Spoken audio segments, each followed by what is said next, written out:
gracious. I absolutely agree, Abby. Good morning to you, Todd and Ed. She was, it's so touching, so poignant in this moment of great division in our country where there are two sides. It's almost like a civil war is being fought in a philosophical, political battlefield. And yet Barbara Bush is a universal figure of great acclaim and endearment to both sides of the American clan right now. She was the glue that held her family together. She was, in many ways, I think, the spunk of the family, the spine of the family. The enforcer. When she and Governor Jeb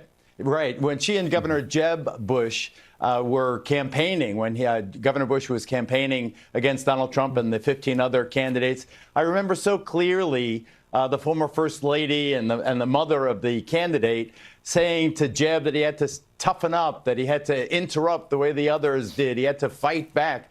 And I just loved her. She was like a combination head football coach, matriarch, as you suggest. She was a kind of a mother superior in many ways. I loved the fact that she refused to dye her hair as it turned white prematurely. She was, in every way, a charismatic and loving and magnetic figure. From a shining example to James Comey, Justice Department Inspector General, who has been working harder than anybody, it seems, in the city of Washington, D.C., probing James Comey and his memos over potential classified material. What do you make of all this?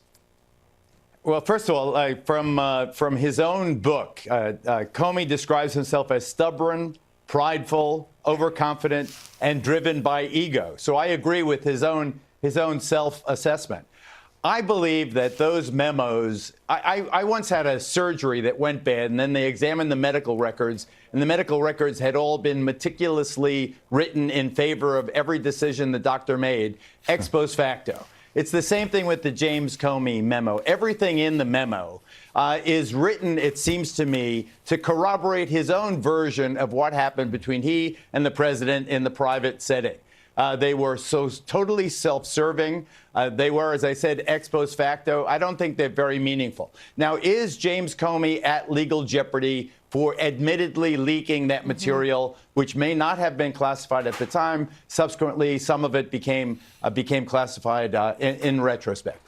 I don't know if Comey will be indicted for violating the secrecy acts of the various secrecy acts. But I do think what will be the bitter irony from the anti-Trump point of view, from the people who support the president and a potential impeachment or obstruction charges and so forth, what will be the fascinating scenario will be when James Comey testifies against Andrew McCabe. Right. Andrew McCabe now facing these very serious charges of lying under somebody's oath. Lying Comey between the will two. be the biggest witness against him. Yeah. What's that, Abby? I said Sorry? someone's lying between the two of them. Oh, somebody is. But, I mean, how unseemly will it be? And in many ways, corroborating President Trump's account of what happened when these two G-men are pointing figures. No, he lied. No, he lied. Yeah. No, he gave me permission. No, he didn't give me permission. And in the meantime, to the point that I saw Dan Bongino making earlier on the program, remember Russiagate? It's almost like Russiagate is irrelevant. Where's Russiagate? There's no Russiagate. Where's the collusion? Where's the conspiracy between the dark forces of Donald Trump and Vladimir Putin to sabotage the American election? Wasn't that what this was all supposed to be about? Right, and they haven't found evidence of collusion. So now another person in legal jeopardy on a whole nother matter is Michael Cohen, the president's longtime personal attorney. And earlier on the program, we had Alan Dershowitz on, who has been somewhat favorable in his commentary about the president. And he said, look, I think the president should simply stop tweeting, stop talking specifically about the Cohen case, about Robert Mueller's case and the special counsel. And then literally about a half hour later, the president started this tweet storm about Michael Cohen and whether he's going to flip. What say you about what the president should be doing right now with Michael Cohen? Well, let me take it first from Professor Dershowitz's advice. I have always said if I had my dream job right now, it would be as President Trump's Twitter editor, that if only he would show them to me before he unleashed them on the universe, I think that he would have, he's so tempestuous at times that he makes his own life more complicated.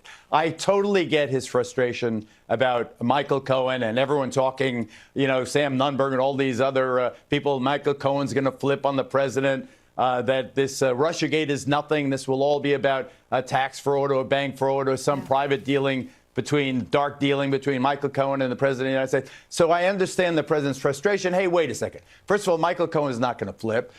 Second of all, the New York Times story is off base. They're relying on Nunberg, this druggie, as the only evidence that Cohen will do this and that. I understand the president's frustration, but I do think, and this is why I think the appointment of Rudy Giuliani to the defense team in the last couple of days is significant. As Russiagate fades into obscurity, as it becomes clear to everybody that there is no collusion with Russia, that whatever the Russians did, they were state actors trying to sabotage another state's election. Shame on them. Sanctions. Let's hit them. Let's make sure they never do it again. Let's be vigilant against it. Sure. But there was no conspiracy or collusion with Trump to do it. But We've I got to do go. think But we want to the be careful Michael Cohen about situation. We want to be careful about tweets and everything else accusing somebody of being a drunk or a druggie or something like that, because we don't have evidence of that either. Well, I think in Nunberg's case, there was some evidence. There was an admission, or at least they were reported that there was alcohol. There was reports. Yeah. I just want to quickly say that the Michael Cohen situation is more of a vulnerability, legally speaking, to the president than Mueller. Mueller will fade. That will go. He'll write a scolding letter. But it will all be about the Southern District of New York. Michael Cohen, Thanks, Geraldo. Rudy Giuliani will Geraldo defend him Rivera, well. President Trump's tweet editor. Tweet editor. All right, we got Neil Cavuto coming up. Thanks, Dana Geraldo. Perino. A lot more. Dana Perino next.